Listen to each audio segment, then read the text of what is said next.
Halo, halo semua.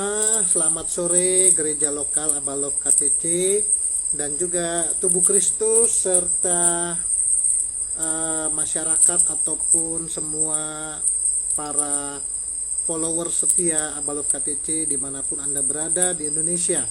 Kita jumpa kembali di dalam acara Abatox. Apa kabar semua? Saya berharap kita semua baik-baik saja dan kita berbahagia. Nah, minggu lalu, saudara-saudara, kita telah belajar satu topik yang sangat bagus sekali, yaitu yang memperlengkapi pelayanan kita. Di mana kita dalam melayani kan pasti ada juga yang namanya harus mengkonseling di awal, ataupun kalau memang sudah sampai tahap tertentu kita harus konseling. Nah, minggu lalu kita diberikan satu tips, satu cara, yaitu cara yang praktis untuk dan strategis untuk melayani sesama kita. Ya, di situ kemarin minggu lalu kita belajar bahwa di dalam kita melayani, kita sebenarnya bukan mencari jalan keluar, tetapi kita mencari jalan masuk. Karena kita ketika masuk dengan benar, kita akan menemukan jalan keluar yang benar, bahkan orang itu sendiri akan menemukannya. Metode yang kita pakai adalah metode IKA, ya, yang masih ingat, ya. IKA itu adalah identifikasi, kemudian konfirmasi dan aksi. Ya, identifikasi adalah apa yang sesungguhnya yang kita cari, yang ada di dalam relung hati, bukan hanya di permukaan. Sedangkan konfirmasi adalah data dan info pendukung agar kita tidak terjebak dalam asumsi. Baru terakhirnya dilakukan aksi, yaitu tindakan yang tepat dan sesuai dengan apa yang sudah diungkapkan sebelumnya secara real dan nyata. Dan ini semua tentunya melibatkan Roh Kudus sebagai sumber segala sesuatunya. Tidak lupa juga kami juga telah mengirimkan 3 video untuk melengkapi pelajaran kita ataupun apa yang kita pelajari minggu lalu. Nah, hari ini Bapak Ibu Saudara sangat luar biasa sekali. Kenapa? Karena kita akan melanjutkan pembicaraan itu yang kemarin, bukan hanya secara teori tetapi juga secara praktek. Tidak sabar, tidak mau buang waktu, saya undang ya narasumber yang sangat memberkati kita minggu lalu, yaitu Bapak Elcit. Saya undang beliau dulu ya. Saya undang beliau dulu.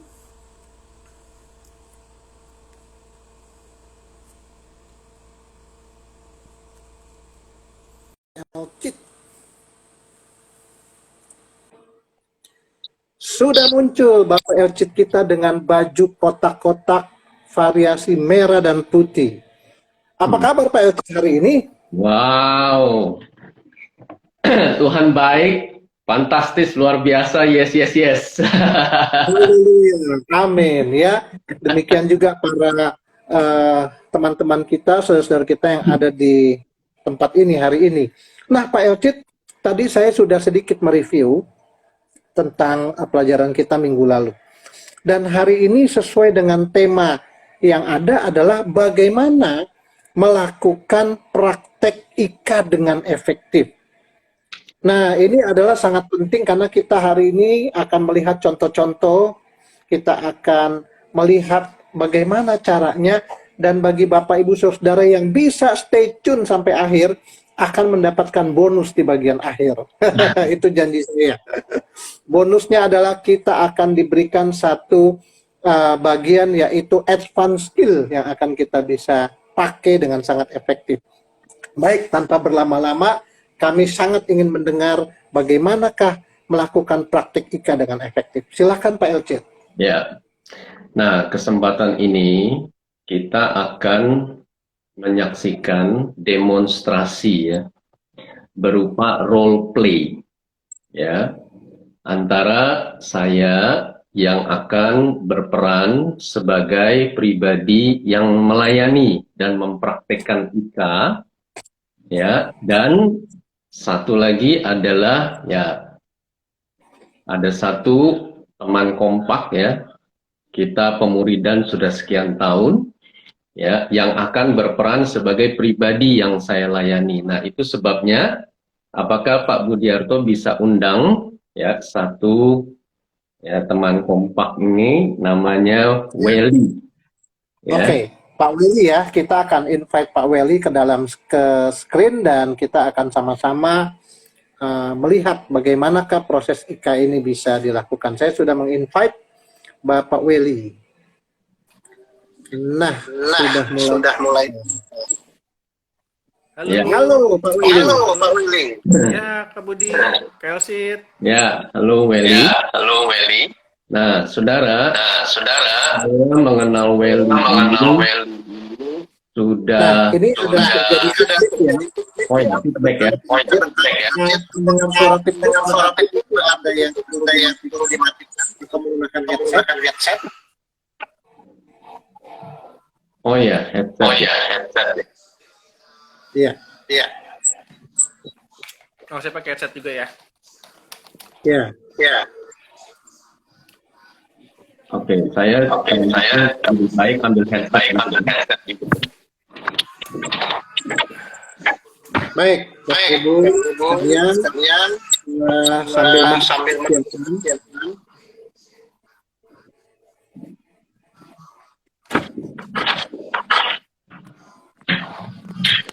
Ya. Kita tes suara. Masih terjadi feedback? Sudah tidak ya? Sudah tidak? Baik, saya ulangi lagi. Hari ini kita akan bersama-sama dengan Pak Elsit, yang mana Pak Elsit berperan hari ini sebagai seorang yang melayani ya teman kontaknya, dan ini teman kontak beneran, yaitu di sana sudah ada Bapak Welly. Ya, bisa dites hanya Ya. Welly. Ya, tes suara saya jelas, Kak Jelas Budiarto? sekali. Jelas ya, sekali. oke. Ya.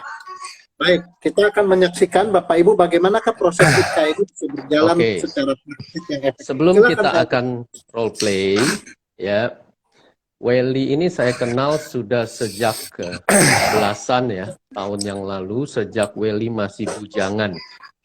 Wow. Sampai sekarang anaknya sudah 2. Ya. Wow. Jadi ini kita pemuridan sudah sekian lama, dan saya sudah praktekkan IKA sama Welly ini sudah siklusnya sudah puluhan kali. Oh, Ya. jadi Nah. sudah siklusnya. Iya.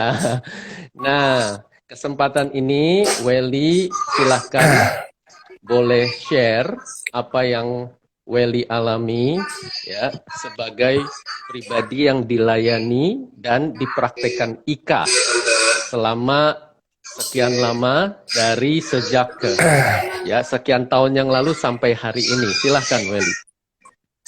Ya, sore Kak Elsit, Kak Budiarto, dan teman-teman semua yang nonton. Thank you untuk kesempatannya. Saya udah pemuritan sama Kak Elsit udah lama sekali, udah belasan tahun ya. Semenjak kuliah sampai sekarang punya 2 anak. Dan tanpa saya sadari, proses IKA itu sudah terjadi berulang kali, bisa puluhan kali. Memang fasenya beda-beda, ada saat persiapan pernikahan, ada saat anak pertama, ada saat anak kedua, ada saat pergumulan memilih tempat tinggal, apakah tinggal sama orang tua atau tinggal mandiri sendiri. Nah, itu kalau saya mau ceritakan banyak sekali contohnya. Nah, namun saya ingin sharing apa sih yang saya rasakan saat saya proses IKA ini. Nah, selama belasan tahun saya pemuritan, satu yang saya rasakan, saya tidak merasa dihakimi. Jadi saat saya ada pergumulan, saat saya melakukan kesalahan, suara saya jelas ya Kak Budiarto ya? Jelas. Jelas ya? Saat saya ada pergumulan, ada yang mau di-sharingkan, saya tidak merasa dihakimi karena saya ditanya. Ya, waktu awal saya agak kesel Kak Budiarto, nggak apa-apa ya? jujur ya. Iya dong, jujur. Saya datang mau sharing, mau dapat solusi kan. Nah, tapi pas saya cerita, saya malah ditanya balik. Menurut kamu bagaimana Welly sesuai firman? Ya kan, awal-awal kok saya nanya sih ditanya balik gitu kan. Tapi setelah bertahun-tahun, saya merasa ini cara yang efektif. Karena saya tidak merasa dihakimi. Nah, yang kedua, terkadang kita sudah tahu loh jawaban dari masalah kita. Oh ya. Tapi kita perlu orang yang menanyakan pertanyaan yang tepat. Hmm, Kita kan tidak bisa menanyakan ke diri sendiri. iya. Persepsinya beda. Jadi saat saya cerita pergumulan saya, masalah saya, Kelsit nanya, menurut kamu Welly yang sesuai firman seperti apa? Nah, saya renungkan, malah jawabannya itu saya ucapkan sendiri. Contoh, saya pernah kesal dengan teman kerja. Akhirnya saya jawab sendiri, ya kak, saya harus mengampuni. Ya, kan? Nah, jadi saya tidak merasa dihakimi. Kedua, saat saya ditanya, saya berpikir, saya merenung, oh iya ya, bisa seperti ini, ya gitu. Tapi kan, sering juga saya ditegur, saya didisiplin juga pernah. Jadi ini proses yang membuat saya dewasa, Kak Budiarto. Yes. Gitu. Jadi Ika ini tanpa saya sadar itu levelnya makin naik. Tadinya levelnya yang biasa, nanti malah semakin bertahap semakin naik. Begitu Kak Budiarto. Oke, ada levelnya ya. Lama-lama Betul. lama-lama bertumbuh ya levelnya ya, berarti ya. Betul. Betul. Luar biasa. Bagaimana itu bisa terjadi, Pak Artif? Ya, nah itu kalau mau dibahas ya lebih lanjut nanti kita bisa ya bahas ya pada momennya. Nah sekarang ini ya saya dan Welly akan ya mempraktekkan demonstrasi role play Ika dan kita akan perhatikan dinamika yang terjadi. Ya, nah untuk kita pahami di dalam prakteknya secara real belum tentu dinamika yang terjadi akan seperti ini. Ini kita lakukan karena keterbatasan waktu, ya. Jadi kita membuat ini dalam versi singkatnya. Yang terpenting adalah kita belajar polanya dan kita belajar dinamikanya yang terjadi, ya. Dengan demikian kita beroleh contoh, kita beroleh gambaran tentang ya mempraktekkan Ika secara real, ya. Baik. Nah, sebelum kita lanjutkan, Welly, masih ada polusi suara, ya? Oh, apakah masih bisa, ada? Iya, betul. Apakah bisa dibuat atau kamu beda ruangan, ya? Dengan maklum anak dua. Iya. Yang kedua udah masih 1 tahun. Maaf. Oke, saya sudah masuk kamar. Masuk kamar. Oke. Saya kunci. Aman. Baik, ya. Baik. Ya, sekarang sudah lebih senyap, ya. Baik, kita masuk case yang pertama. Semoga kita punya waktu untuk kita bahas 2 case, ya. Nah, Welly akan menjadi anak remaja saya yang usianya teenagers, belasan tahun, kurang lebih 14 tahun, ya. Dan saya sebagai papa sudah membelikan sepatu sports, sepatu cats, ya, yang harganya bagi saya itu sangat mahal, hampir 1 juta rupiah. Ya, nah rupanya setelah tadi malam saya beli, pagi ini saya mendapatkan respon, ternyata anak saya ini, si Welly ini, rupanya tidak kelihatan happy.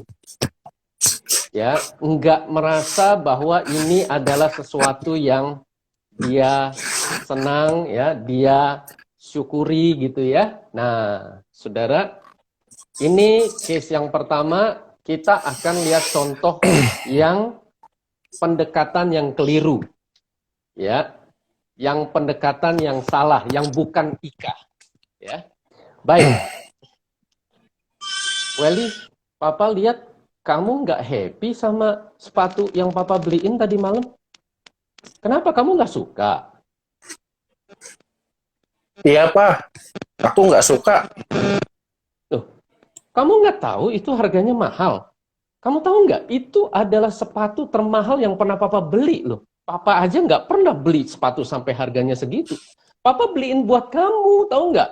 Kalau buat kamu nggak apa-apa Papa beliin, tapi malah kamu nggak happy gitu. Gimana sih kamu?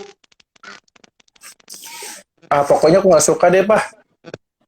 Loh, ya kenapa kamu nggak suka? itu kan papa beliin buat kamu, dan itu kan yang sebenarnya yang mestinya kamu suka. Itu kan model anak muda sekarang. Susah aku jelasinnya, Pak. Kamu ini, Welly, kamu ini gimana sih? Kamu tuh mesti belajar bersyukur, tahu nggak? Dulu zaman papa masih kecil, jangankan sepatu bisa kayak kamu, papa harus nabung berbulan-bulan untuk beli sepatu kayak begitu. Aduh, anak sekarang ini ya, mesti belajar bersyukur, mesti belajar hemat, nggak bisa kayak kamu tuh mesti ngalamin kayak papa dulu, ya. Hidup papa nggak seenak kamu kayak sekarang. Nah, sekarang karena kamu udah nikmatin banyak hal, ya sepatu mahal aja kamu nggak suka, ya. Udahlah, papa udah lakukan yang terbaik buat kamu, terserah kamu deh ya, gimana? Nah, pause, ya. Baik, freeze sampai di sini. Ya, berapa banyak ya Bapak, Ibu, Saudara yang sudah punya anak mempraktekkan dan mengalami hal yang serupa dengan yang barusan terjadi? Ya, saya sempat mengalami hal seperti ini, saudara. Walaupun kasusnya beberapa berbeda. Ya. Nah, saudara tahu nggak apa yang terjadi ini? Inilah yang Yesus sebut orang buta menuntun orang buta. Papa belum melihat apa yang sesungguhnya terjadi di dalam hati dan pikiran Welly, anaknya.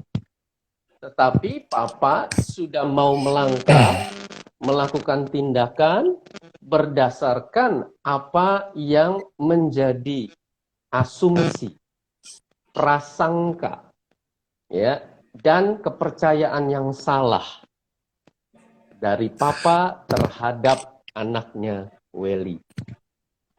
Nah, saudara, jadi ya, untuk kita praktek IKA dengan efektif, tahu nggak saudara? Apa tantangan kuncinya? Coba saya mau tanya. Apa tantangan kunci untuk kita mempraktekkan IKA dengan efektif? Jawabannya adalah yang Yesus ajarkan, saudara. Ya, keluarkanlah dahulu balok dari matamu, baru kamu bisa mengeluarkan selumbar dari mata saudaramu, dari mata anakmu, dari mata pribadi yang engkau layani. Apa itu balok, saudara? Balok bicara tentang, ya, dalam konteks IKA ini adalah asumsi, prasangka, kepercayaan yang salah yang papa miliki terhadap anak itu. Ya. Nah, saudara, ini penting sekali kalau kita baca. Ini Yesus bercanda, masa ada balok di mata sih? Gimana caranya balok tuh di mata? Nah, saudara, Yesus itu bukan lagi bercanda. Yesus bukan lagi main-main. Saudara pernah renungkan nggak kenapa Yesus ungkapkannya balok di matamu, selumbar di mata saudaramu? Ya, kenapa nggak kayak peribahasa yang berkata, gajah di pelupuk mata tidak kelihatan, semut di seberang lautan kelihatan? Bukan itu maksud Yesus, saudara. Kenapa? Karena gajah sama semut itu nggak ada hubungannya. Gajah itu gajah, semut ya semut. Nggak ada sangkut pautnya, saudara. Tapi balok itu berhubungan erat dengan selumbar. Balok itu bim, saudara, adalah balok kayu. Selumbar adalah cukilan dari balok kayu. Nah, kalau ini adalah, ya, saudara, serpihan kayu, ya, lalu saya cukil sedikit. Nah, ini namanya selumbar. Nah, saudara bisa lihat selumbar. Nah, saudara ngerti nggak balok itu bisa, ya, dibandingkan dengan selumbar? Karena selumbar ini, saudara, kalau ada di depan mata, saudara, saudara tahu nggak jadinya apa? Nih, saudara. Selumbar kalau ada di depan mata, jadinya balok. Saudara. Hmm. Jadi, Yesus maksudkan apa? Setiap orang tuh nggak ada yang sempurna. Nobody's perfect. Kita semua punya selumbar. Ya, kita semua masih punya false belief di pikiran kita, saudara. Kita semua masih punya asumsi-asumsi, prasangka. Nah, itulah sebabnya kita mesti singkirkan dulu selumbar yang jadi balok di depan mata ini. Kita singkirkan supaya kita bisa melihat selumbar yang ada di mata pribadi yang kita layani. Nah, demikian kebenarannya, saudara. Nah, jadi, saudara, dalam praktiknya bagaimana? Nah, dalam prakteknya, untuk praktek identifikasi ini, kita mesti singkirkan, saudara. Asumsi, prasangka, kepercayaan yang salah, papa terhadap anak remajanya ini. Yang berasumsi anak sekarang nggak kayak zaman papa dulu. Nah, itu asumsi, saudara. Ya. Kamu mah nggak mengucap syukur. Kamu karena sekarang hidupnya enak, nggak kayak papa zaman hidup susah. Sekarang kamu jadi ya belagu, jadi banyak tingkah dan seterusnya. Nah, itu harus disingkirkan. Kalau kita nggak singkirkan, dengar saudara, Yesus bilang, kamu nggak akan bisa mengeluarkan selumbar dari mata pribadi yang kau layani. Nah, jadi caranya gimana? Caranya kita akan belajar praktek yang benar. Ya. Baik, kita mulai pendekatan yang benar dalam praktek IKA. Ya. Halo, Well. Papa, Ya, lihat Pak. kamu enggak terlalu happy ya sama sepatu yang Papa beliin tadi malam. Iya, aku nggak suka, Pak. Aku nggak suka, Pak. Oh, kamu nggak suka. Kamu nggak mau kasih tahu Papa kenapa? Ini kata teman-teman Willy di sekolah, ini sepatunya kalau yang pakai kayak orang blow on, Pak. Kayak orang blow on? Maksudnya gimana ya? Emang kalau Jadi pakai sepatu gini, itu jadi kayak orang blow on? Jadi gini, Pak, ada teman Willy namanya Tony. Dia beli sepatu persis kayak yang Papa beliin ini, yang ada stikernya di belakangnya, ada stiker merah. Nah, ada teman lain yang Alex, dia ngebully, Pak, ngebully si Tony ini, bilang kayak sepatu kurcaci katanya, jelek, kayak orang blow on. Dia ngomong tuh ke satu kelas, kalau yang pakai sepatu kayak gitu kayak orang blow on, Pak. Aku nggak mau. Nah, Nanti aku dibully juga sekelas. sepatunya emang modelnya persis seperti yang sepatu yang Papa beliin tadi malam itu. Dia sih ngomongnya kayak gitu. Aku juga ngeliat kan dipakai sama si Tony kan. Modelnya mirip, persis. Oh, terus kamu lihat si Tony dibully itu pada diledekin sama teman-teman. Iya. Oh, gitu. Jadi maksud kamu takut kalau kamu pakai sepatu ini, kamu juga akan dibully seperti si Tony. Begitu ya? Willy rasa begitu, Pak. Kemungkinan besar. Dan kalau sampai itu terjadi, itu pasti akan nggak enak sekali. Ya, kamu akan merasa terganggu sekali dan tidak nyaman sekali kalau sampai kamu ngalamin dibully kayak begitu. Iya, malu lah, Pak. Ya. Oke, pause sampai di sini dulu sudah. Nah, ini adalah praktek identifikasi dan konfirmasi, sudah. Jadi, praktek identifikasi dan konfirmasi itu adalah kita mampu menembus apa yang di bawah permukaan. Kalau kita ingat gambar gunung es, saudara, kita nggak cuma lihat puncaknya gunung es. Apa itu puncaknya gunung es? Yang di atas permukaan yang kelihatan. Apa itu yang kelihatan? Perilaku dia yang nggak suka sama sepatunya. Sehingga kesannya dia nggak mengucap syukur. Kesannya dia banyak tingkah. Kesannya ya dia berperilaku negatif. Nah, identifikasi dan konfirmasi adalah kita menemukan, mengenali apa yang di bawah permukaan, yaitu apa, saudara?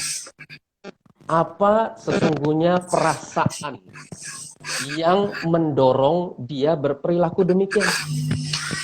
Apakah ada ketakutan? Apakah ada kegelisahan? Apakah ada kekhawatiran? Apa motif yang ada di balik perilaku itu? Apa pikiran yang sedang bekerja di balik perilaku itu? Nah, saudara, kalau kita sudah sampai mampu menemukan, oh kamu takut dibully. Nah, sebetulnya saudara, kita sudah on track. Kita sudah berada pada jalur yang benar. Dan ini penting sekali, saudara. Ini sederhana sekali sebenarnya. Tapi berapa banyak orang tua yang mempraktekkan ini? Saya pribadi pun ya seringkali gagal, saudara. Nah, itulah sebabnya kita sama-sama belajar untuk mengidentifikasi dan konfirmasi untuk menggali apa yang ada di bawah permukaan ini. Nah, ini adalah case pertama yang kita tidak bahas sampai kepada aksi. Karena ini aksinya itu banyak sekali alternatifnya, saudara. Ya. Dan banyak sekali faktor variabel yang mempengaruhi. Jadi contohnya begini, saudara. Sampai seberapa dekat hubungan kita, hubungan saya dengan anak saya Welly, itu juga jadi salah satu faktor.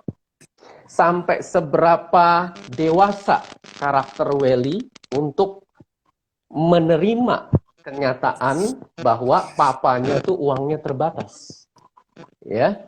Dan saudara, sampai seberapa jauh ya selama ini histori hubungan papa dengan Welly.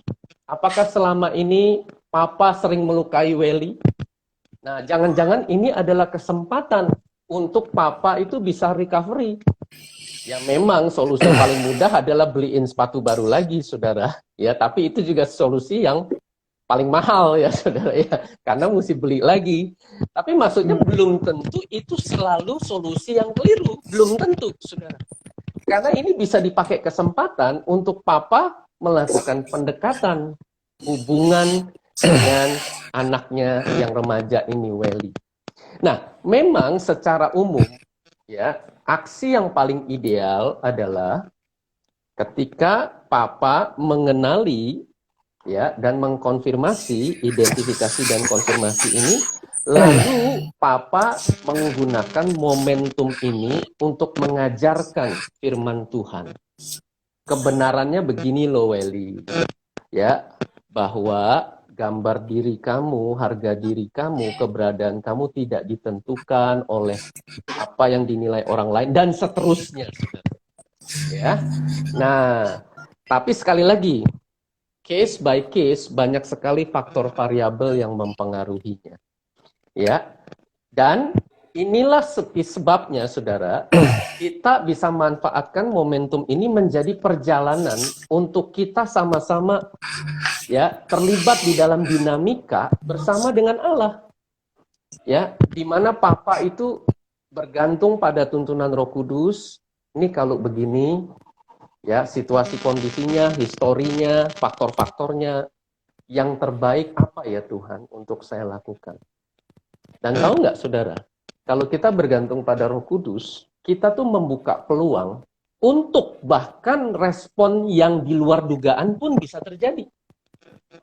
Yesus membuka peluang untuk perwira yang hambanya sakit itu ya berespon lebih daripada yang Yesus harapkan. Ya. Nah, saya pernah mengalami anak saya yang bilang sendiri, saudara. Ya Pak, nggak apa-apa deh Pak.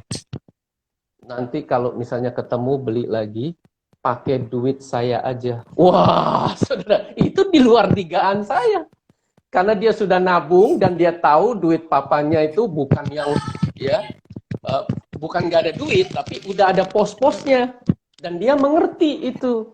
Nah, jadi ya sudah Pak, pakai uang saya. Nah, saudara, jadi kalau misalnya kita sama-sama bergantung pada Roh Kudus, kita diskusi dengan anak remaja kita bersama-sama bertumbuh di dalam mempraktekkan IKA ini. Demikian ya, case yang pertama.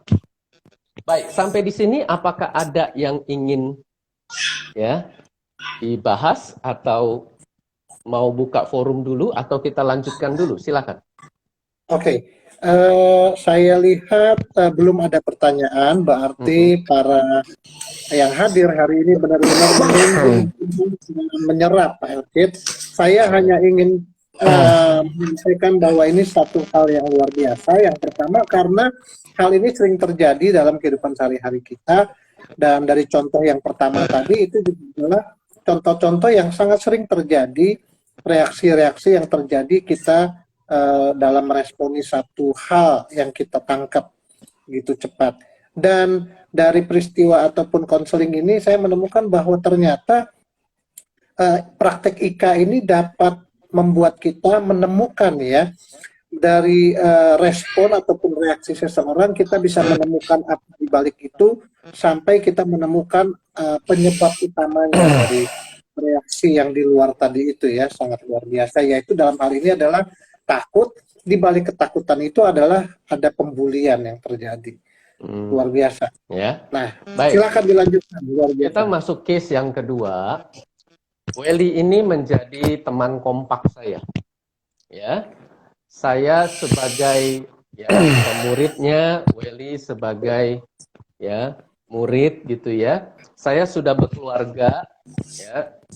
Dan Welly masih single. Ya, dan dia tentunya ada di usia yang dia akan mau mencari pasangan hidup.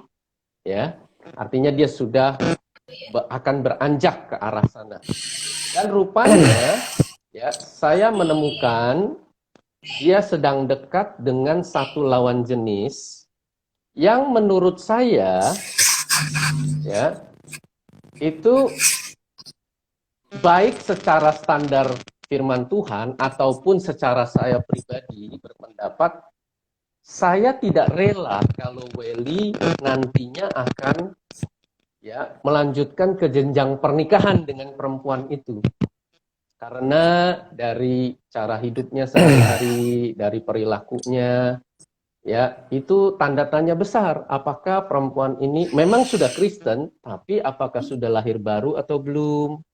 Ya, apakah ya pandangan-pandangannya, ya paradigmanya itu sudah sesuai dengan firman Tuhan atau belum? Sampai sejauh mana ketaatannya untuk dia mau taat praktek firman Tuhan? Nah, dan sebagainya. Jadi intinya saya tidak setuju dengan Welly itu menjalin hubungan dekat, apalagi kalau mau lanjut ke jenjang berikutnya. Nah, sekarang kita akan lihat contoh yang dengan pendekatan yang keliru. Yang secara alamiah kita bisa sering lakukan ini. Ya. Baik. Welly? Halo, Well? Iya, Kak. Ya. Well, kamu lagi deket sama siapa sekarang, Well? Ada satu teman perempuan kamu ya? Iya, Kak. Kakak tahu aja. Saya lagi deket sama satu cewek nih. Cakep, Kak. Cakep. Oh, loh. Emang kamu kenal dari mana, Well? Loh. Kamu tahu nggak hidupnya bagaimana, Well? Saya belum terlalu tahu sih, Kak. Belum kenal lama. Tapi kayaknya sih baik sih, Kak. Baik gimana? Orang saya lihat dia ngerokok kok. Saya nggak srek tuh, Well, sama perempuan itu. Kamu emang sampai sejauh mana sih hubungan kamu sekarang, Well? Saya udah jadian, Kak. Udah jalan, Kak. Wah, Udah pacaran. well, kamu mesti pertimbangkan ulang deh, Well. Saya kok nggak merasa damai sejahtera ya, Well. Ya, kamu perlu tarik rem dulu deh, Well. Ya, jangan sampai ini menjadi semakin nanti ya, jadi semakin dekat malah jadi semakin nggak karuan. Ya, kamu jangan terlalu dekat dulu deh, Tapi Well. saya udah suka, Kak. Hah? Wah, kalau gitu, kalau saya nggak setuju gimana, Well? Apa saya perlu disiplin kamu, Well? Ya, apa saya perlu ambil tindakan tegas sama kamu? Ya, Kok gitu, Kak? Kan saya yang jalanin, Kak. loh, saya mau kasih tahu kamu, loh, saya nggak rela kamu sama dia. Saya kenal kamu dan saya nggak mau hidup kamu nanti jadi ya terjadi sesuatu yang tidak kita harapkan. Karena menikah itu, waduh, itu bukan urusan sederhana, loh, Well. Gimana, Well? Ya. Saya tetap jalan deh, Kak. Oke, pause ya sampai di sini ya. Saudara, berapa banyak yang pernah mengalami ya hal seperti ini, baik saudara yang ya melakukannya atau saudara yang diperlakukan demikian. Ya. Nah, yang kita mau sekarang praktekkan adalah kita praktekkan IKA ya. Tahu nggak saudara? Bahwa yang terpenting di sini, coba saudara bisa temukan nggak apa yang terpenting? Apakah yang terpenting adalah dia nggak jadian sama perempuan ini? Kalau saudara berkata itu yang terpenting, saudara sadar nggak bahwa nanti si Welly bisa dapat yang lebih buruk daripada dia yang sekarang ini? Kenapa? Karena ada kebutuhan yang mendasar yang Welly itu belum dapatkan, yang Welly itu belum memahami. Jadi yang terpenting sebenarnya bukan sekedar dia itu jadi atau nggak jadi dengan perempuan yang ini. Ya. Iya, Nah, iya, betul. kalau kita nangkep saudara bahwa yang terpenting adalah kita manfaatkan ya situasi kondisi ini untuk kita mengidentifikasi isi hati Allah terhadap Welly. Apa pikiran Allah, apa rencana Allah terhadap Welly. Bukan cuma dalam case ini saja. Bukan hanya terhadap perempuan ini saja. Dan kita juga mau mengidentifikasi isi hati Allah terhadap lawan jenisnya Welly itu. Ya, karena dia juga jiwa, dia juga pribadi yang Allah kasihi.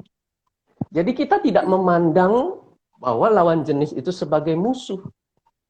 Nah, saudara, dan untuk itu terjadi, kita mesti keluarkan balok. Ingat, saudara, asumsi, ya, kepercayaan yang salah, dan seterusnya. Dan kita juga, kalau sudah keluarkan balok, baru dari situ kita bisa keluarkan selumbar dari mata Welly. Nah, jadi pendekatan yang benar bagaimana? Kita akan praktekkan sama-sama. Ya. Halo Welly. Ya, Kak Elsit. Hai. Well, saya mau tanya sama kamu. Sebenarnya gambaran kamu dalam pernikahan ilahi yang kamu rindukan untuk kamu alami itu bagaimana sih, Bang? Kalau suatu hari nanti kamu berkeluarga. Harapan saya sih yang pasti pasangan saya lahir baru, Kak Elsit. Terus kedua, bisa mensupport saya dalam hal doa. Dan yang pasti nggak munafik ya, nggak matre, Kak. Oh. Bisa diajak hidup seneng, bisa juga hidup susah. Itu sih, Kak, Ya. harapannya. Jadi itu standar pasangan hidup yang kamu harapkan sesuai yang kamu pahami dengan firman Tuhan dan kehendak Tuhan atas hidup kamu, begitu ya? Iya, Kak. Nah, kenapa? Kenapa kamu rindu ya pasangan hidup yang demikian? Ya, karena agar saat lagi ada masalah bisa saling support, Kak, saling mengisi gitu. Jadi kalau saya lagi down atau dia lagi down, kita bisa saling dukung, Kak. Oke. Nah, Ada yang doain juga. yes, itu artinya ya, itu adalah jenis penolong yang sepadan ya, Wel. Betul ya, Wel? Betul. Kalau Yesus bilangnya itu penolong yang sepadan, ya. Nah, sekarang saya mau tanya sama kamu, Wel. By the way, kamu lagi ada deket nggak sama lawan jenis, Wel? Ada sih, Kak. Ada ya? Cakep lagi. Oh, oke. Ya, tapi kan cakep bukan kualifikasi yang barusan tadi kamu sebutkan kan ya, Wel ya? Iya, bonus, Ya. Kak, bonus. Nah, menurut kamu, ya, apakah teman lawan jenis yang kamu lagi dekat sekarang ini, ya, itu adalah penolong yang sepadan, seperti yang kamu sebutkan tadi? Saya kan kenalnya belum lama ya, Kak ya. Mm-mm. Cuman kalau sejauh saya lihat sih belum sih, Kak. Oh, oke. Wow, thank you. Thank you for your honesty ya. Kamu sudah jujur. Nah, kalau begitu, Well, menurut kamu lihatnya yang terbaik ya, sebelum kamu nanti akan semakin dekat ya. Ya. Kamu akan pilih yang mana nih? Apakah kamu akan terus jalin hubungan kamu semakin dekat ya? Atau ya, kalau kamu peduli nih sama dia, kamu akan berikan waktu untuk dia fokus dulu sama Tuhan. Untuk dia berurusan dengan Tuhan. Karena Tuhan tentunya pengen berurusan banyak sama dia. Untuk ya memulihkan, untuk dia ngalami pertumbuhan rohani. Nah, kalau kamu makin dekat ya, dia jadinya nggak netral. Dan dia jadinya juga nggak bisa fokus sama Tuhan. Nah, menurut kamu gimana? Apakah kamu akan terus makin dekat, jalin hubungan, atau kamu izinkan untuk dia fokus dulu sama Tuhan? Ya mungkin beberapa waktu ke depan saya berteman dulu kali, Kak ya. Nah, Biar saya bisa lebih mengenal dulu, baru saya menjalin lebih dalam. Yes. Pause. Ya, baik, sampai di sini, saudara. Ini praktek I, K, dan A dalam satu adegan. Ya, ketika identifikasi dilakukan, konfirmasi, ya, perhatikan saudara, yang mengambil kesimpulan bukan orang yang melayani, tetapi pribadi yang dilayani yang sendiri menemukan, oh iya, ternyata belum, ya, belum penolong yang sepadan dan seterusnya. Nah, sehingga aksi yang kita lakukan adalah kita memberikan ya, saudara, penawaran yang persuasif untuk dia memilih pilihan yang benar berdasarkan identifikasi dan konfirmasi. Ya. Nah, kira-kira demikian gambarannya supaya kita belajar praktek IKA yang efektif. Ya, saya diberkati sekali karena ketika ini semua dijalankan, saya jadi ingat juga diantaranya ada paraphrasing juga tadi. Ketika Pak Elcid ya, ketika Pak Wery tadi menyampaikan syarat-syarat ataupun poin-poin yang menjadi calon istri dia, Pak Elcid melakukan paraphrasing dengan menegaskan dan memastikan apakah itu yang disebut dengan standar dari seorang itu calon. Nah, Wery bilang iya. Nah, itu adalah bagian dari paraphrasing.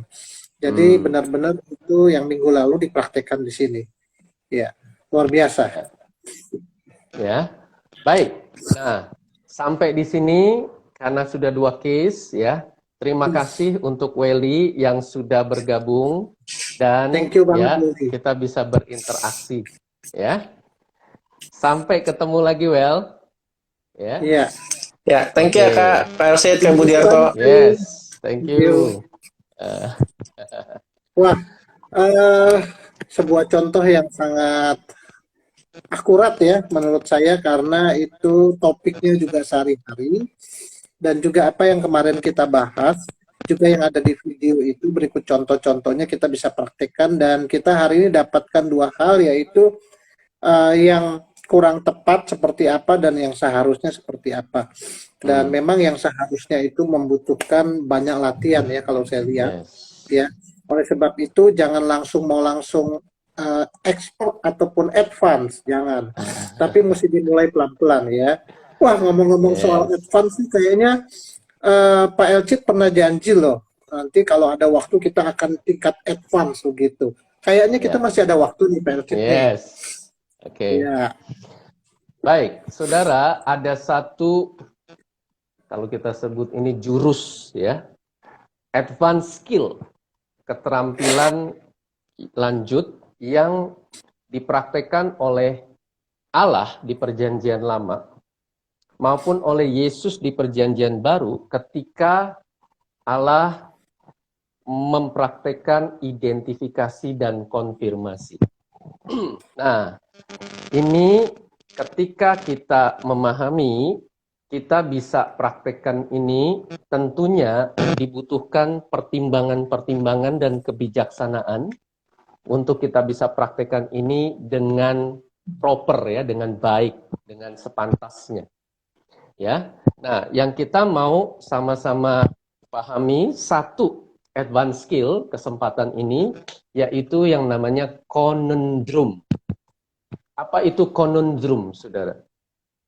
Conundrum adalah mengajukan suatu fakta, ya, terlepas dari fakta itu adalah fakta yang nyata atau fakta yang rekayasa. Lalu amati reaksinya. Nah, ya, supaya kita memahami, ya, saya akan praktekkan contohnya dengan Pak Budiarto. Oke. Saya Jadi mendengar ya dari Ya. istrinya Pak Budiarto Oke. ada Oh, ini contoh ya. kasusnya. ya Oke. contoh ya. Ada kepikiran kok istrinya Pak Budiarto curiga nih, apa Pak Budiarto ini selingkuh apa enggak? Kenapa saya tanya? Iya, masa setiap jam 12 siang sampai jam 2 kalau ditelepon Pak Budiarto itu nggak bisa ditelepon gitu loh. Istrinya telepon tuh nggak bisa nyambung gitu loh. Nah, ini kenapa? Nah, sampai akhirnya saya ketemu sama Pak Budiarto, lalu saya ngobrol ya. Baik. Halo Pak Budiarto. Hei Pak Elcit, apa kabar? Ya. Baik, sehat nih. Ya. Kak, Pak Budiarto, setelah ngobrol-ngobrol ya. Ya, ini Ya, sekarang masuk ngobrol, kepada panjang-panjang. ya, pada identifikasinya. Pak Budiarto, kalau siang-siang biasanya makan siangnya di mana, Pak? Oh, saya makan siang sih di mana-mana sih. Di berbagai tempat namanya makan siang ya, kadang di sini terus pindah lagi bosan, pindah lagi gitu. Oh, kalau makan siang antara jam berapa?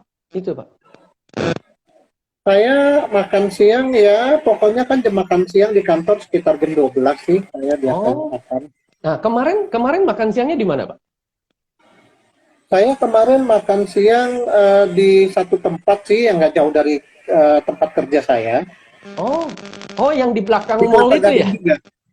Iya, Kelapa betul. Gadingnya di belakang mall. Oh, iya. Iya, di belakang mall. Jadi kemarin Pak Budiarto ada di belakang mall. Kok kenapa ditelepon sama saya juga kalau nelpon Pak Budiarto siang-siang gitu nggak bisa nyambung. Kenapa ya? Oh, ya di belakang mall itu kan tempatnya kan namanya juga pedagang-pedagang yang bukan di dalam mall ya. Jadi pasti mungkin sinyalnya di situ nggak bagus ya kan. Namanya juga di pinggir-pinggir tempat makan rame-rame, mungkin sinyalnya nggak bagus kali. Oh, jadi kemarin Pak Budiarto ada di belakang mall jam 12-an. Iya, ada di situ. Itu bukannya di seberangnya yang belakang mall itu ada kebakaran? Ya, asapnya tinggi loh. Itu brandir pada bunyi sampai banyak begitu. Ada sampai berapa ya Pak Budiarto? Sampai berapa ya? Ada Berapa banyak kan ya? brandirnya? Ya, Pada ngumpul semua, itu persis di belakang mall loh, seberangnya situ. Oh, berarti saya kemarin salah deh. Saya kemarin nggak makan di situ kayaknya deh. Pos ya, saudara. Ini adalah contoh bahwa Pak Budiarto tertangkap berbohong, saudara. Ya, jadi saya mengajukan fakta yang dalam case ini adalah fakta rekayasa. Dan saya mengamati reaksi dari orang yang saya layani ini, ya, bagaimana respon dia ketika saya ajukan fakta demikian. Ya. Nah, sekarang yang saya mau tanya adalah begini, ya. Kapan Yesus mempraktekkan ini di Perjanjian Baru? Konundrum ini, ya, silahkan.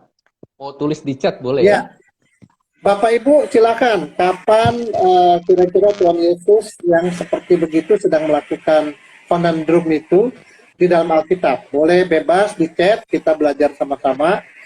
Silakan ketik di dalam chat room. Ya. Jadi dalam cerita tadi Pak Elkit, saya itu ternyata merubah alasan ataupun fakta yang saya ungkapkan. Ya. Artinya faktanya itu tidak valid gitu. Iya. Ketika dihadapkan berubah. Respon Iya, dari tidak ada Pak jawaban Budiarto, dengan perempuan Samaria. ya, tidak konsisten. Perempuan Samaria, yes, di sumur itu ya. Jadi kejadiannya Yesus Ibu Rina mengajukan, Agustin. iya, mengajukan fakta, ya. Pergilah, panggillah suamimu ke sini. Nah, itu ternyata adalah fakta rekayasa. Karena Yesus sudah tahu bahwa si perempuan ini nggak punya suami. Suaminya ada 5, Iya. dan yang sekarang ada pada dia itu bukan suaminya. Tapi Yesus bilang, pergi panggil suamimu. Nah, itu artinya apa, saudara? Itu konundrum. Ya. Nah, si perempuan itu berespon apa? Aku tidak punya suami. Ya. Yang ada pada sekarang, ya aku. Nah, dia ngaku apa adanya. Nah, lalu Yesus bacain hidupnya. Ya, suamimu ada 5 dan yang sekarang sama kamu juga bukan suamimu. Saudara sadar nggak, saudara? Kalau perempuan itu enggak jujur, saudara, itu akan ketangkep sama Yesus. Ya, dan tentu kejadiannya akan berbeda. Yohanes 4 itu pasalnya, ayat-ayatnya akan berbeda. Karena Yesus nggak akan bukakan tuh rahasia.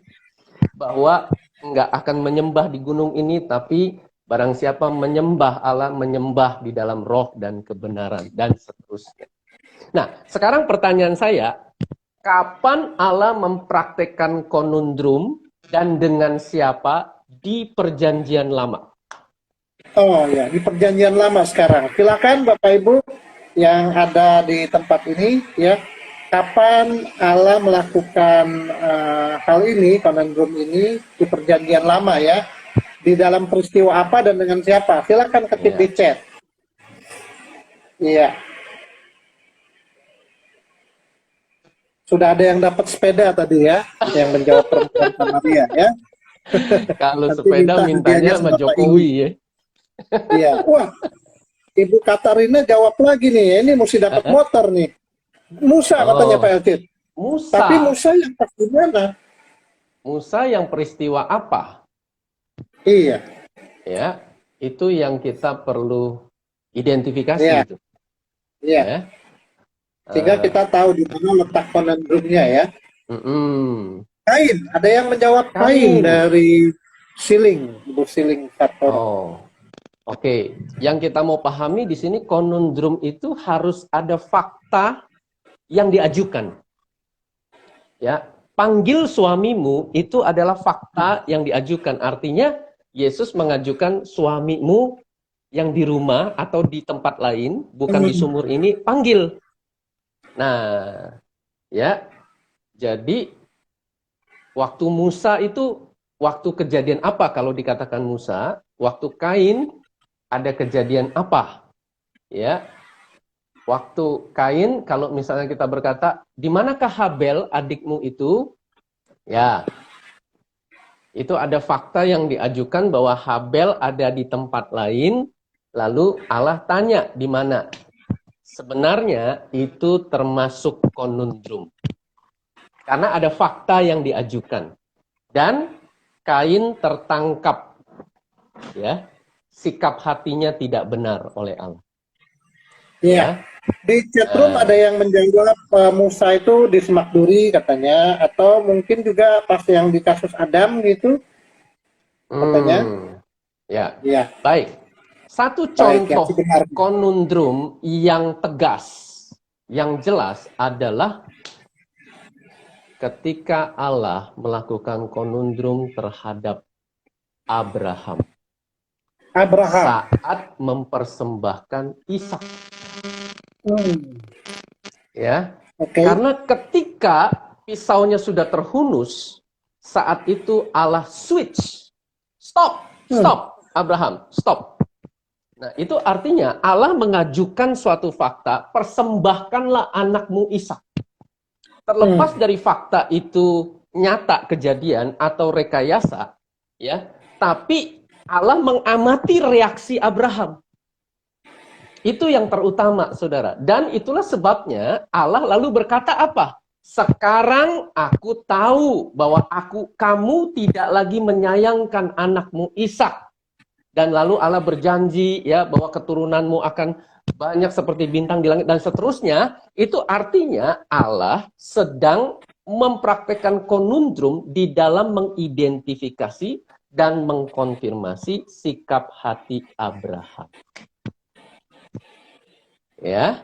Nah, yang kita mau pahami di sini, konundrum itu bukan sesuatu yang diobral. Jadi tidak sering-sering kita lakukan. Kita melakukan ini di dalam konteks kita lagi mau memverifikasi. Dalam mau mengidentifikasi ada sesuatu yang disampaikan, kita mau verifikasi apakah informasi yang disampaikan ini benar. Nah, kita bisa pakai salah satu advance skill-nya adalah konundrum ini.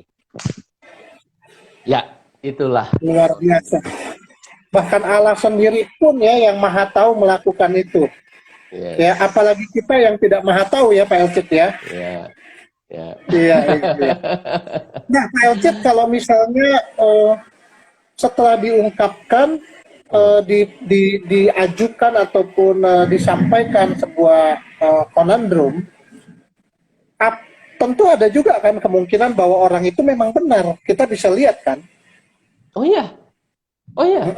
Nah, dalam kasus perempuan Samaria di sumur itu, si perempuan itu berespon benar. Dan nggak apa-apa, kita konfirmasi, oh ya itu benar. Ya, benar katamu ibu. Ya, dan dalam konteks Abraham berespon benar. Ya, nah dalam konteks Kain, nah Allah menemukan ada sikap hati yang tidak Allah harapkan dari sikap hati Kain ini. Ya. Demikian juga dalam konteks saya tadi. Nah, ya ini ketahuan ini Pak Budiarto ini ya. Dan bisa juga benar ya, ada benarnya juga bisa ya. Bisa. Jadi respon yang kita temukan itu bisa respon yang benar atau respon yang keliru. Ya, jadi konundrum ini adalah alat bantu untuk kita memverifikasi dari identifikasi dan konfirmasi kita. Kalau dalam kasus saya tadi itu kalau tadi kan saya yang tidak jujurnya ya, tapi bisa terjadi juga yang jujurnya ya. Kira-kira gambar. Nah, sekarang ya. Kalau jujur gimana coba ya? Yuk sekarang kita praktekkan ya. Baik, Pak Budiarto. Jadi kemarin jam 12 siang lagi ada di mana? Makan siangnya di mana, Pak? Oh, saya kalau jam 12 siang sih seringnya makan di belakang mall itu loh. Banyak sekali. Nah, iya, saya paling suka itu pecel lele di situ. Ya. Bukannya kemarin ada kebakaran pas di seberang yang di belakang mall itu asapnya tinggi loh, Pak. Itu belanwirnya banyak loh. Kebakaran? Kapan ya? Kapan? Loh kemarin siang beranwirnya rame begitu banyak. Kemarin jam berapa? Saya makan jam 12 siang, Pak. sampai Saya dengernya siang deh ada kebakaran. Bukannya itu di belakang mall, Pak? Saya makan di situ 3 hari berturut-turut terakhir ini, saya makan di situ dan nggak mungkin kalau ada kebakaran. Pasti udah pada kalang kabut dan saya pasti orang yang paling menceritakan ke teman-teman. Wah, salah kali, saya di situ nggak mungkin Pak Elkit. Saya makan berarti- pecel lele, bahkan saya bayarnya kurang tuh. Dompet saya ketinggalan, duitnya kurang. Saya pikir cukup 10.000, motonya 15.000. Mungkin bukan di belakang mall yang itu kali ya. Mungkin mall yang lain ya, Iya, Pak. mungkin. Kalau di mall itu saya jamin enggak, karena saya makan di pecel lele itu, saya ingat kok saya bayarnya kurang 5.000. Ya. Oke, berarti saya yang salah, Pak. Ya, di mall yang lain berarti kebakarannya. Makasih Pak Budiarto. Itu. Ini orang bener ini. Kemarin makan di situ nih. Valid berarti ya. Valid berarti. Padahal Pak Elkit itu tadi menanyakan mall kebakar itu mah nggak ada faktanya, hanya sebagai sedang melakukan conundrum ya, bikin-bikin Iya. cerita aja gitu ya. Iya, terserah mau pakai Belanwir, mau pakai polisi, mau pakai jambret, ya mau terserah. Itu nggak ada masalah. Tapi yang terpenting adalah amati reaksi dari orang yang sedang kita identifikasi ini. Wow, luar biasa Pak Elkit. Ya. Ini advance skill yang sangat luar biasa sekali. Nah, di dalam kolom chat, di dalam ruang chat sudah ada yang bertanya. Tadi Pak Inggof ya ada bertanya, kalau misalnya hasil akhir daripada proses IKA itu tidak sesuai dengan apa yang kita inginkan, apakah kita berhenti atau kita pakai cara lain? Oke, ini mau dijawab di sini atau mau dijawab momen lain karena sudah jam 6 sore ini. Iya, nanti kita akan coba jawab. Tapi ada satu pertanyaan lagi, mungkin bisa dijawab. Mau tanya apakah prinsip conundrum IKA merupakan prinsip apa metode power of question? Apakah termasuk prinsip power of question? Oke, jadi conundrum adalah salah satu kombinasi antara power of question, ya, attentive listening, langkah identifikasi dan konfirmasi yang terintegrasi di dalam satu keterampilan lanjutan yang kita sebut conundrum ini. Jadi itu adalah gabungan dari berbagai skill itu. Ya, karena dibutuhkan power of question saat kita praktek conundrum dan dibutuhkan attentif. Kita sangat-sangat memperhatikan, amati, mengobserv reaksi dari orang yang kita layani ini. Dan kita juga butuh praktek mengidentifikasi dan mengkonfirmasi. Wow. Pak Elkit, terima kasih banyak ya. Yes. Keterampilan yang kami terima selama 2 minggu ini sungguh sangat bermanfaat. Ya, bagi teman-teman yang mau mengucapkan terima kasih di chat, mumpung ada waktu beberapa menit, silakan. Ya, saya mewakili teman-teman yang ada di room ini, di acara Abatok ini mengucapkan terima kasih Pak Elkit. Dan saya percaya pasti masih banyak lagi yang bisa kita pelajari, namun waktu juga yang memisahkan kita. Mungkin ada closing statement terakhir Pak Elkit untuk kita semua, sehingga kita bisa pulang. Baik, saudara, kalau kita memanfaatkan IKA ini, ya, dengan baik kita melatihnya, kita semakin mempertajamnya. Tahu nggak, saudara, apa yang terjadi? Yang pertama, kita akan menjadi semakin dekat dengan Tuhan. Kenapa? Karena kita akan selalu connect. Kita akan selalu tanya Tuhan, berdoa, Tuhan tolong saya, kondisinya begini. Tuhan, saya minta hikmat-Mu, beri hikmat-Mu. Jadi, manfaatkan IKA ini untuk kita bertumbuh di dalam pengenalan kita akan Tuhan. Dan yang kedua, saudara, kita akan menjadi semakin bijaksana.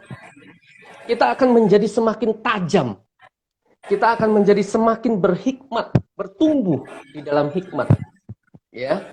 Nah, dan yang ketiga, saudara, kita akan menjadi alat yang efektif melayani orang-orang yang kita layani, yang Tuhan pertemukan dengan kita. Sehingga orang-orang yang kita layani menjadi mengalami perjumpaan dengan Tuhan. Mereka berjumpa dengan Tuhan sendiri, dengan firman Tuhan, dengan kebenaran, dengan kuasa Tuhan, dengan kasih Tuhan melalui IKA yang kita lakukan ini. Nah, itulah sebabnya, saudara, kita dengernya sampai di sini, tetapi prakteknya seumur hidup. Selamat mempraktekkan. Wow, terima kasih sekali ya. Rasanya saya ingin sekali satu hari nanti Pak Elkit bisa berbagi lagi dengan kita, karena kami ya, khususnya para konselor dan pemurid itu sangat diberkati dengan apa yang disampaikan, dengan keterampilan ini ya. Banyak juga yang mengucapkan terima kasih kepada Pak Elkit. Semoga kita bisa berjumpa kembali. Baik, demikianlah hari ini ya sharing dan talk show kita. Waktunya kita untuk menyelesaikan. Dan saya Budiarto mohon pamit dari acara ini. Anda berada di acara Abatok. See you next week and bye-bye. Tuhan memberkati. Ya, terima kasih. Tuhan berkati. Terima kasih. Bye. Yes.